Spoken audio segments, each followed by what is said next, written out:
আপনারা জানেন আজকে প্রধানমন্ত্রী শেখ হাসিনা, যিনি বাংলাদেশকে 17 বছর পরিচালনা করেছেন, সরকারের দায়িত্ব পালন করে একটা ফকিন্নি রাষ্ট্রকে একটা মধ্যম আয়ের দেশে পরিণত করেছেন। বাংলাদেশকে যেটা 10-20 বছর আগে কেউ ভাবতে পারত না, সেই রকম উচ্চতায় যার মনোবল, যার দৃঢ় চেতনা, যার নেতৃত্ব, যার মুক্তিযুদ্ধের প্রতি অগাধ আস্থা বাংলাদেশকে একটি সুষ্ঠু, সুন্দর এবং পরিশীলিত দেশে পরিণত করেছিল। সেই শেখ হাসিনাকেই 2024 সালের 5 আগস্ট দেশ ত্যাগ করতে মেটিকুলাস ডিজাইনের মাধ্যমে বাধ্য করা হয়। সেই ডক্টর ইউনূস ক্ষমতা গ্রহণ করার পর বাংলাদেশে এসেই তিনি দুটি ফরমান জারি করেন। একটি ফরমান হলো বাংলাদেশে ছাত্রলীগ ব্যান্ড এবং আওয়ামী লীগের সমস্ত কর্মকাণ্ড ফৌজদারি অপরাধ। এই দুটি ফরমান জারি করার পর মুঘল সম্রাটের মতো তিনি এরপর কি করলেন, বললেন যে প্রধানমন্ত্রী শেখ হাসিনা, বাংলাদেশে শেখ হাসিনার কোনো বক্তব্য, বিবৃতি, কোনো সংবাদ প্রচার করা যাবে না। তো দীর্ঘদিন কেটে গেল, আমরা দেখলাম 1 বছরের উপরে সময় গেল। এর মধ্যে প্রধানমন্ত্রী শেখ হাসিনা তার নেতা কর্মী, নির্যাতিত, নিপীড়িত, যাদের সন্তান হত্যা করা হয়েছে, পিতাকে মাতাকে হত্যা করা হয়েছে, ধর্ষণ করা হয়েছে, দেশান্তরিত করা হয়েছে, এইরকম মানুষের সাথে তিনি প্রতিনিয়ত কথা বলছিলেন। আর সাম্প্রতিক তিনি তার কথা বলা আরো অনেক বাড়িয়ে দিয়েছেন। গতকাল তিনি 3টি আন্তর্জাতিক মিডিয়াকে সাক্ষাৎকার দিয়েছেন। সেই সাক্ষাৎকার কি? একটি হলো রয়টার, আপনারা জানেন আন্তর্জাতিক সংবাদ সংস্থা, আরেকটি হচ্ছে AFP, সেটিও একটা আন্তর্জাতিক সংবাদ সংস্থা, আরেকটি হচ্ছে ব্রিটেনের খুব নামকরা দৈনিক ইন্ডিপেন্ডেন্ট পত্রিকা। 3টি পত্রিকা, 3টি এই সংবাদ মাধ্যমকেই তিনি তার সাক্ষাৎকার দিয়েছেন এবং তারাও সাক্ষাৎকার নেওয়ার জন্য অনেক দিন থেকে চেষ্টা করে এসেছিলেন। তো সাম্প্রতিক সময়ে আমাদের দেশের একজন ইউটিউবার, অনলাইন নিউজ পোর্টাল যিনি চালান, খালেদ মহিউদ্দিন, বলছিলেন শেখ হাসিনা যদি তাকে সাক্ষাৎকার দিতে রাজি হন তাইলে তিনি আইন ভঙ্গ করে হলেও শেখ হাসিনার সাক্ষাৎকারটি প্রচার করবেন। শেখ হাসিনা কিন্তু ওই খালেদ মহিউদ্দিনের সেই আইন ভাঙ্গার সাক্ষাৎকার দেওয়া লাগেনি। খালেদ মহিউদ্দিনের চাইতে আরো অনেক উপরের লেভেলের যারা খেলোয়াড়, সেই রকম খেলোয়াড়রা লাইনে দাঁড়িয়ে প্রধানমন্ত্রী শেখ হাসিনার সাক্ষাৎকারটি নিয়েছেন। আমি এই 3টি সাক্ষাৎকারের মধ্যে প্রধানত ইন্ডিপেন্ডেন্ট সকালবেলায় পড়েছি, যেহেতু এটি আমার ব্রিটেনে আমি যেখানে থাকি সেখানকার একটি নিউজ পেপার, সেখানে আমি দেখেছি। তিনি বেশ কিছু কথা বলেছেন, সেই কথাগুলো আপনাদের সাথে শেয়ার করতে চাই। প্রথমত তিনি বলেছেন যে একটি রাষ্ট্র পরিচালনা করতে গিয়ে দুষ্টের দমন এবং সৃষ্টের লালন, এটা হচ্ছে রাষ্ট্রের কাজ। সেই ক্ষেত্রে একটি সরকার, একটি গণতান্ত্রিক সরকার, গণতান্ত্রিকভাবে নির্বাচিত একটি সরকার রাষ্ট্র পরিচালনায় যখন দুষ্টকে দমন করতে গিয়ে আর সৃষ্টের লালন করতে গিয়ে যদি কারো ক্ষয়ক্ষতি হয়, সেটার জন্য কোনো একটি রাষ্ট্রপ্রধানকে বা সরকার প্রধানকে যদি আন্তর্জাতিক অপরাধ আদালতে দাঁড় করানো হয়, সেটা অন্যায়, অবিচার এবং রাষ্ট্র ব্যবস্থার প্রতি নিন্দা, ঘৃণা এবং অনীহা। তিনি এই কথাটি বলেছেন, ইংলিশে বলেছেন, আমি বাংলায় তর্জমা করলাম। তারপর তাকে জিজ্ঞাসা করা হয়েছিল বাংলাদেশে যে হত্যাকাণ্ড হয়েছে এর জন্য কি আপনি ক্ষমা চান? তিনি বলছেন যে বাংলাদেশের প্রত্যেকটি মানুষ যারা মারা গেছে বা বেঁচে আছে, এগুলো তো একজন প্রধানমন্ত্রীর নিজের সাবজেক্ট। তিনি তাদের প্রত্যেকের মৃত্যু, যারা মারা গেছে, যারা আহত হয়েছে, তাদের জন্য ওনার দুঃখ আছে, কন্ডোলেন্স আছে, কিন্তু তিনি কোনো হত্যাকাণ্ডের সাথে জড়িত নয়। সুতরাং আমি যদি কোনো হত্যাকাণ্ডের সাথে জড়িত না থাকি, আমি কেন ক্ষমা চাইব? তিনি এই কথাটি বলেছেন। তিনি কিন্তু আরো একটি কথা খুব গুরুত্ব সহকারে বলেছিলেন যে বাংলাদেশের পুলিশ, আর্মি বা বিজিবি, যেই সব রাষ্ট্রের যে 3টি বাহিনী রয়েছে, এই 3টি বাহিনীর কিন্তু একটি রুল, কোড অফ কন্ডাক্ট রয়েছে। কোন কোন পরিস্থিতিতে তারা গুলি করতে পারবে, কোন পরিস্থিতি তারা কি পরিমাণ শক্তি প্রয়োগ করবে, সেটা কিন্তু রুলে কিন্তু সুন্দরভাবে বলা আছে। সুতরাং প্রধানমন্ত্রীকে বা স্বরাষ্ট্রমন্ত্রীকে নির্দেশ দিয়ে বলতে হবে না যে আপনি এটা করেন, আপনি ওটা করেন, আপনি ওটা করেন। প্রত্যেকটা শৃঙ্খলা বাহিনীর কমান্ডিং অফিসার কখন কোন দায়িত্ব পালন করবে, কোন শক্তি প্রয়োগ করবে, কোন অস্ত্র প্রয়োগ করবে, কোন ফর্মুলা প্রয়োগ করবে, সেটা কিন্তু তাদেরকে ট্রেনিং দেওয়ার সময়ে কিন্তু নির্ধারণ করে দেওয়া হয়। সুতরাং তিনি বলেছেন ব্যক্তিগতভাবে তিনি কোনো সেনাবাহিনী, আর্মি অথবা বিজিবি অথবা পুলিশ কাউকেই এইরকম কোনো নির্দেশনা দেননি। তবে তিনি একটি কথা বলেছেন, রাষ্ট্র যখন পুড়ে যাচ্ছে, রাষ্ট্রের রেল ব্যবস্থা যখন ধ্বংস করা হচ্ছে, টেলিভিশন ভবন পুড়িয়ে দেওয়া হচ্ছে, এইরকম অবস্থায় কোনো কোনো বাহিনী ভুলবশত কিছু শক্তি প্রয়োগ করে থাকতে পারে। যদি কোনো বাহিনী ভুলবশত কোনো শক্তি প্রয়োগে বা তার যে মাত্রা অতিক্রম করে, সেই ক্ষেত্রে বিচার হতে পারে। সেটি যুদ্ধ অপরাধের বিচার নয়, সেটি হবে বাংলাদেশের আইনে অথবা ওই বাহিনীর জন্য যে আইন রয়েছে সেই আইনে বিচারটি হতে হবে। প্রধানমন্ত্রী শেখ হাসিনা বলেছেন যে 1991 সালে 90-এর দশকে আপনারা জানেন বঙ্গবন্ধু শেখ মুজিবুর রহমানকে 1975 সালে নির্মমভাবে সপরিবারে হত্যা করার পর 3রা আগস্ট জেলখানার অন্ধ প্রকোষ্ঠে স্বাধীনতার সেই মহানায়কদেরকে হত্যা করার পর বাংলাদেশে নেমে আসে একটি কালো আধার, কালো অধ্যায়। সেই কালো আধারে, সেই কালো দিবসে এই দীর্ঘদিন থেকে বাংলাদেশের সামরিক শাসন বাংলাদেশের মানুষের উপরে জগদ্দল পাথরের মতো বসেছিল।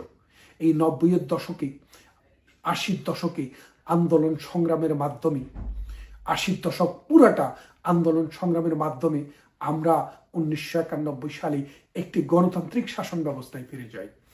সেই শাসন ব্যবস্থায় প্রধানমন্ত্রী শেখ হাসিনা তথা বাংলাদেশ আওয়ামী লীগের একটা বিশাল কন্ট্রিবিউশন ছিল। তারপর একটা দীর্ঘ সময় বাংলাদেশ গণতান্ত্রিক আবহের ভিতর দিয়ে গিয়েছে এবং বাংলাদেশে উন্নয়ন হয়েছে, মানুষের জীবন পরিবর্তন হয়েছে।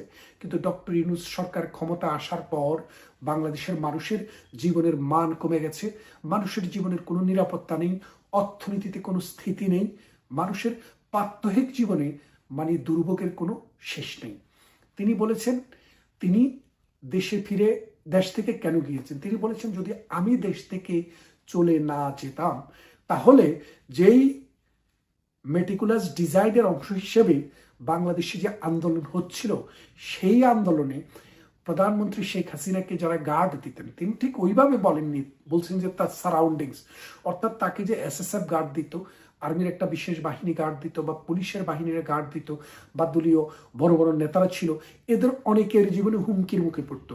তাই তিনি কারো জীবনকে হুমকির মুখে না ফেলে তার কর্মীরা, তার নেতারা যেভাবে সুষ্ঠু থাকতে পারে, ভালো থাকে, ঠিক থাকতে পারে, বেঁচে থাকতে পারে, সেই ব্যবস্থা করেই কিন্তু তিনি ইন্ডিয়াতে চলে গেছেন। তার মানেটা দেখেন, একজন নেতা, একজন নেত্রী, তিনি শুধু নিজে যাননি, ওই সেনানিবাসে 630 জন বড় বড় নেতা, এমপি, মন্ত্রী, মেয়র সহ উচ্চপদস্থ কর্মকর্তাদের জীবন তিনি রক্ষা করার গ্যারান্টি দিয়ে গেছেন। তাহলে দেখেন যে প্রধানমন্ত্রী শেখ হাসিনাকে বাংলাদেশ সরকার কি করলো, বাংলাদেশে তার কথা প্রচার করা যাবে না বললো, অথচ সারা বিশ্ব, মানে আপনারা রবীন্দ্রনাথ ঠাকুরের একটি কবিতা পড়েছেন অনেকেই হয়তো, 2 বিঘে জমি, ফলে যে লিখে দিলে বিশ্ব নিখিল 2 বিঘের পরিবর্তে, এই ছোট্ট একটু জায়গার পরিবর্তে এখন শেখ হাসিনা বিশ্বের নেতা। সারা পৃথিবীর মানুষ আগ্রহ ভরে প্রধানমন্ত্রী শেখ হাসিনার সাক্ষাৎকার করছে। আপনারা জানেন প্রধানমন্ত্রী শেখ হাসিনা বাংলাদেশটাকে যে উচ্চতায় নিয়ে গিয়েছে, এমনিতেই তিনি পুরা বিশ্বের কাছে খুব সম্মানিত একজন মানুষ। একটা গরিব রাষ্ট্রকে কিভাবে এত উন্নত করা যায়। আপনারা শাইলকের গল্প পড়েছেন, যিনি সুদের লোন দিতেন, সুদের উপরে টাকা দিতেন, আর এই সুদ দিতে দেরি হলে তিনি ওই মার্চেন্ট অফ ভেনিসের গল্পের কথা জানেন, যে বলেছেন কলিজার থেকে এক টুকরা মাংস কেটে দিবেন। তো সেই মাংস কেটে নেওয়া সেই শাইলকের বংশধর হচ্ছে ডক্টর ইউনূস। টাকার, সুদের টাকায় খুবই লাভ, কারণ আপনি যদি ব্যবসা দেন সেখানে ঝড় বৃষ্টিতে ধ্বংস হয়ে যেতে পারে, বন্যা আসতে পারে, সাইক্লোন আসতে পারে, অথবা পুড়ে যেতে পারে, কিন্তু টাকা পড়বে না। টাকা পড়লেও কিছু আসে যায় না, টাকা ধার দেওয়া হয়েছে, ওই টাকা আপনাকে সুদে আসলে ফেরত দিতে হবে। তাই সুদের কারবার যারা করে আমাদের দেশে সুদী বলে তাদেরকে গালি দেওয়া হয়। সেই সুদীরাই আজকে বাংলাদেশের নেতা, মোল্লাদের নেতা, হুজুরদের নেতা।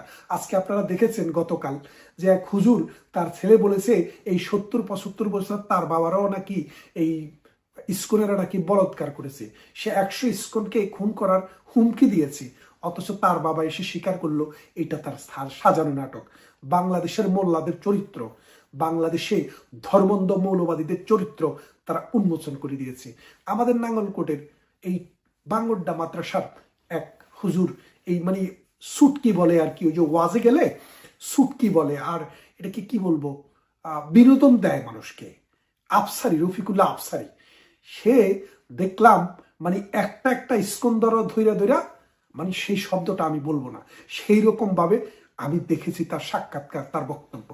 সেই কুলাঙ্গার আজকে যদি এসে টেলিভিশনকে বলতো যে হ্যাঁ ওই লোককে তো এখন পাওয়া গেছে, ওই লোক তো স্বীকার করেছে এটা তার সাজানো নাটক, কই তার বক্তব্য তো সে প্রত্যাহার করেনি। কেন প্রত্যাহার করবে? কারণ তাদের যে জ্ঞানের লেভেল, তারা যে লেভেলের মানুষ, এটাই তাদের চরিত্র, এটাই তারা। প্রধানমন্ত্রী শেখ হাসিনা আরো কিছু কথা বলেছেন যে তার যে বিচারটা হচ্ছে, এই বিচারটা মূলত রাজাকার তাইজুলের প্যাট্রোনাইজেশনে চলছে। বিচারকও তিনি রিক্রুট করেছেন, লয়ারও তিনি রিক্রুট করেছেন, এবং তিনি এই বিচারটার গুটি সাজাচ্ছেন। তার পিছনে কারা রয়েছে? জামাতে ইসলামী। এখন একটা জিনিস খেয়াল করে দেখেন, ডক্টর ইউনূস একটি নির্বাচন করবে। প্রধানমন্ত্রী শেখ হাসিনা বলেছে যে এই দেশে ফ্রি, ফেয়ার অ্যান্ড ইনক্লুসিভ নির্বাচন হতে হবে। যদি এটা না হয় তাহলে এই নির্বাচন বাংলাদেশে এবং বহির্বিশ্বের কাছে গ্রহণযোগ্য হবে না। বিষয়টি খেয়াল করে দেখেন। আপনারা অনেকেই বলবেন বিএনপি তো আসেনি, জামাত আসেনি, আওয়ামী লীগের সময় সেই নির্বাচনে তো আপনারা গণতান্ত্রিক বলছেন। বাইরে একটু নিজের বুদ্ধিটা খাটান, একটু নিজের দিকে তাকাইয়া নিজেকে একটু প্রশ্ন করেন। আমরা কি বিএনপিকে কখনো নির্বাচন না করতে বলেছি? আমরা তো আরো আমন্ত্রণ জানিয়েছি, আসেন আসেন, জামাতকে, বিএনপিকে, অমুককে, তমুককে, সবাইকে বলেছে আসেন আপনারা নির্বাচনে পার্টিসিপেট করেন। আপনারা বয়কট করেছেন। আমরা, আমাদের দরকার নির্বাচন করার রাইট, করবো কি করবো না সেটা আমাদের ব্যাপার। বিএনপি যেরকম বয়কট করেছে, চাইলে আমরাও সেটা বয়কট করতে পারি। করবো কি করবো না সেটা আমাদের ব্যাপার। আওয়ামী লীগের ইতিহাসে নির্বাচন বয়কট নাই। কেন নেই আপনাকে বলি। 1971 সালে মহান মুক্তিযুদ্ধের আগে 70 সালে একটি নির্বাচন হয় ডিসেম্বর মাসে। সেই নির্বাচনে মাওলানা ভাসানী বঙ্গবন্ধুকে ডেকে বলল, মুজিব দেখো, তুমি এই প্রহসনের নির্বাচনে অংশগ্রহণ করিও না, কেননা এই ইয়াহিয়ার দল অর্থাৎ আইয়ুব দল মার্শাল দিয়ে নির্বাচন করবে, যেই নির্বাচনে তুমি কখনো জিততে পারবে না, সুতরাং এই নির্বাচন বয়কট করো।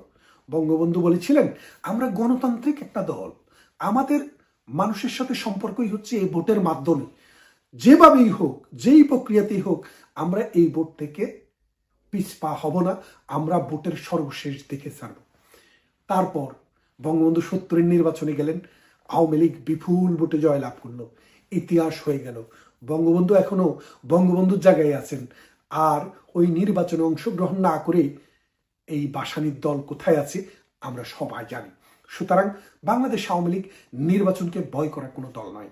দেখেন, প্রধানমন্ত্রী শেখ হাসিনা যেসব কথা বলেছেন, যে বাংলাদেশে যে আন্দোলনটি শুরু হয়েছিল, এই আন্দোলনটি কিন্তু শেখ হাসিনার পতনের আন্দোলন ছিল না, সরকার বিরোধী আন্দোলন ছিল না, সেটি ছিল মুক্তিযোদ্ধাদের কোটা বাতিলের একটা আন্দোলন, যেই কোটাটি আসলে কোর্টের আদেশের মাধ্যমে কিন্তু নিষ্পত্তি হয়েছে। সেখানে শেখ হাসিনা কেন এই ইস্যুটাকে ব্যাখ্যা করলেন আরো বড় করে, 3টি পত্রিকায় সাক্ষাৎকার দিয়েছেন, তো বিভিন্ন পত্রিকায় বিভিন্নভাবে এসছে। তিনি বলেছেন যে দেখেন, আমাদের দেশে যে কোটা, আমাদের কোটা কিন্তু আসলে একটা মিটিগেটেড একটা ইস্যু ছিল, এটা কিন্তু ডেড ইস্যু। এটাকে সামনে নিয়ে এসছে কারা? ডক্টর ইউনূস। এটা একটা মেটিকুলাস ডিজাইনের অংশ। এখানে মানে বিদেশের কিছু ইন্ধন আছে এবং বিদেশি কিছু অবৈধ টাকা আছে।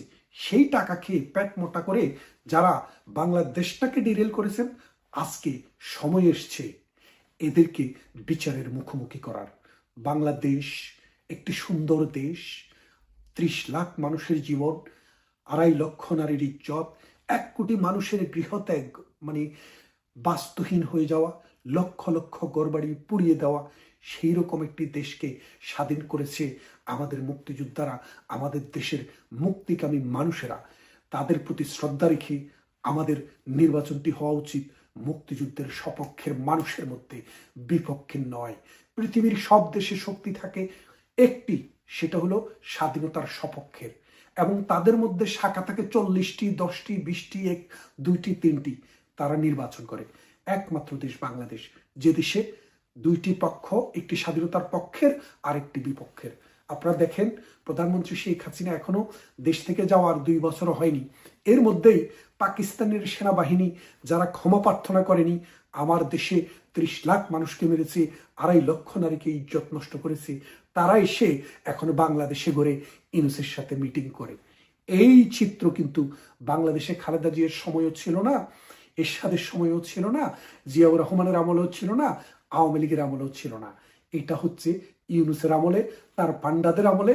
সুতরাং আপনারা বুঝতেই পারছেন, বাংলাদেশের ক্ষমতায় বাংলাদেশ বিরোধী শক্তি এখন আরোহণ করেছে।